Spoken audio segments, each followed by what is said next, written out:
Hi மக்களே, எல்லாரும் எப்படி இருக்கீங்க? நல்லா இருக்கீங்களா? Welcome to yoga Moni life style. இன்றைக்கி நம்ம என்ன வீடியோ பார்க்க போகிறோம்னு பார்த்தீங்க அப்படின்னா, மட்டன் பிரியாணி வீடியோ தாங்க.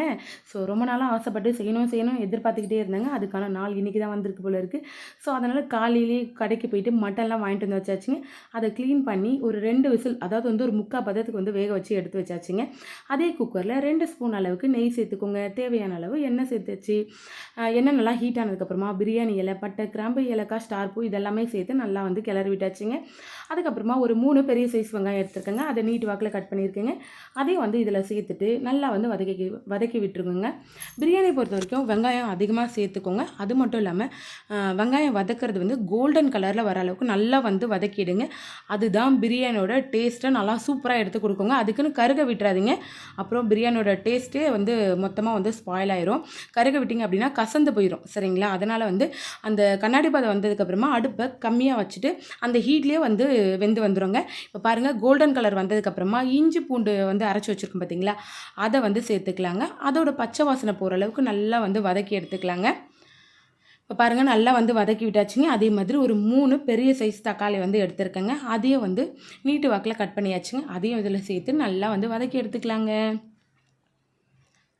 இப்போ பாருங்கள், நல்லா வந்து வதக்கி விட்டாச்சுங்க. நான் வந்து ஒரு 5 பச்சை மிளகாய் வந்து கீரி வந்து இதில் சேர்த்துக்கிறேங்க.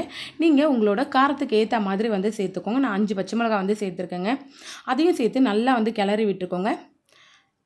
இப்போது நான் வேறு எந்த மசாலாவுமே சேர்க்கலைங்க. 2 ஸ்பூன் அளவுக்கு சில்லி பவுடரும், ஒரு 1/2 ஸ்பூன் அளவுக்கு கரம் மசாலா, இது மட்டும் தாங்க சேர்த்துருக்கேன். வேறு எதுவுமே வந்து நான் சேர்க்கவே இல்லை பாருங்கள். இப்போ இதோட பச்சை வாசனை போகிற அளவுக்கு நல்லா வந்து வதக்கி விட்டுருவோங்க. இப்போது ஒரு கைப்பிடி அளவு புதினா, ஒரு கைப்பிடி அளவு கொத்தமல்லி, அதை நல்லா வாஷ் பண்ணி அதையும் வந்து இதில் சேர்த்துக்கலாங்க. பிரியாணிக்கு அந்த புதினாவோட ஃப்ளேவர் நல்லா ஊறி அதோட சாரெல்லாம் இறங்குச்சுன்னா டேஸ்ட்டு ரொம்ப சூப்பராக இருக்கும். ஸோ அதனாலேயே நான் வந்து புதினா கொஞ்சம் எக்ஸ்ட்ராவே சேர்த்துப்பேங்க. அதையும் சேர்த்து அது நல்லா சுருண்டு வர அளவுக்கு நல்லா வந்து வதக்கி எடுத்துக்கோங்க. அதோட எசன்ஸ் எல்லாமே அந்த கிரேவியில் வந்து ஊறிடுங்க. ஸோ இதையும் நல்லா வந்து வதக்கி விட்டாச்சுங்க. இப்போ வந்து ஒரு முழு எலுமிச்சப்பழம் வந்து பிழிஞ்சு வச்சுருக்கோம். அதையும் வந்து இதில் சேர்த்துக்கலாங்க. அப்புறம் ஒரு ஒரு 1/2 கப் அளவுக்கு வந்து தயிர் வந்து சேர்த்துருக்கோங்க. அதையும் சேர்த்து நல்லா வந்து கலரு நல்லா மிக்ஸ் பண்ணி விடுங்கங்க. சேர்ந்ததுக்கப்புறமா அதோட என்ன சொல்கிறது, எண்ணெய் வந்து பிரிஞ்சு வர அளவுக்கு நல்லா வந்து வதங்கி வர அளவுக்கு வெயிட் பண்ணுவோங்க. இப்போது பாருங்கள், எண்ணெய் பிரிஞ்சு வருதா? இப்போது இதில் தேவையான அளவு வந்து உப்பு வந்து சேர்த்துக்கோங்க. உப்பு வந்து பார்த்து சேர்த்துக்கோங்க. ஏன் அப்படின்னா, நம்ம மட்டன் வேக வைக்கும் போதே நம்ம உப்பு போட்டு தான் வேக வச்சுருக்கோம். ஸோ அதனால் உப்பை வந்து பார்த்து சேர்த்துக்கோங்க. இப்போ பாருங்கள், நல்லா வந்து எண்ணெய் பிரிஞ்சு வந்துருச்சா? இப்போ வந்து வேக வச்சு எடுத்து வச்சுருக்கோம் பார்த்தீங்களா, அந்த மட்டனை வந்து இதில் வந்து சேர்த்துக்கலாங்க. இப்போ மட்டனும் அந்த கிரேவியில் நல்லா மிக்ஸ் ஆகிற அளவுக்கு நல்லா வந்து கிளறி விடுங்க.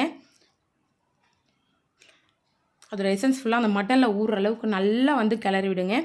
கிளறி விட்டு ஒரு நிமிஷம் வெயிட் பண்ணுங்கள். அதில் வந்து எண்ணெய் பிரிஞ்சு வரும் பாருங்கள், தெரியுதுங்களா? அங்கங்கே எண்ணெய் பிரிஞ்சு வருது பாருங்கள். ஸோ இந்த ஸ்டேஜில் வந்து நம்ம வந்து தண்ணி வந்து மெஷர் பண்ணி ஊற்றிக்கலாங்க. 1 டம்ளர் அரிசிக்கு வந்து 1.5 டம்ளர் வந்து தண்ணி சேர்த்துக்கோங்க, கரெக்டாக இருக்கும். ஸோ அதே மாதிரி நான் வந்து மட்டன் வேக வச்சு எடுத்துருக்கோம் பார்த்தீங்களா, அந்த தண்ணியை வந்து மெஷர்மெண்ட் பண்ணி இதில் ஊற்றியாச்சுங்க. இதை போட்டு நல்லா வந்து கலரி விடுங்க. அந்த ஓரத்தில் வந்து அந்த கிரேவியெல்லாம் ஒட்டிகிட்டு இருக்கும்.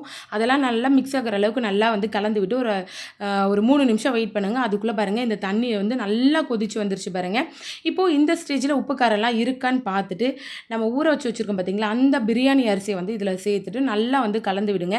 உப்பு காரம் எனக்கு கரெக்டாக இருக்குங்க, பர்ஃபெக்டாக இருக்குது. அதுக்கப்புறம் நான் எதுவுமே சேர்க்கவே இல்லை. இப்போ வந்து குக்கர் போட்டு 2 விசில் வர வரைக்கும் வெயிட் பண்ணுவோங்க. இப்போ பாருங்கள், 2 விசில் வந்துருச்சு. ப்ரெஷரை ரிலீஸ் பண்ணிவிட்டு குக்கரை ஓப்பன் பண்ணால் கமன்னு மட்டன் பிரியாணி சூப்பராக ரெடி ஆகிடுச்சு பாருங்கள். பார்க்குறதுக்கு கலர்ஃபுல்லாக சூப்பராக இருக்குது பாருங்கள். அவ்வளோ வாசனையாக இருக்குது. ரைஸ் நல்லா உதிரியாக தெரியுதுங்களா? நல்லா நீல வாக்கில் ரைஸ் நல்லா உதிரியாக இருக்குது பாருங்கள். ஸோ இப்படி தாங்க நான் பிரியாணி வந்து பண்ணுவேன். ஸோ இந்த வீடியோ பிடிச்சிருந்தா லைக் பண்ணிக்கோங்க. நம்ம சேனலை மறக்காமல் சப்ஸ்கிரைப் பண்ணி சப்போர்ட் பண்ணிக்கோங்க. பாய்.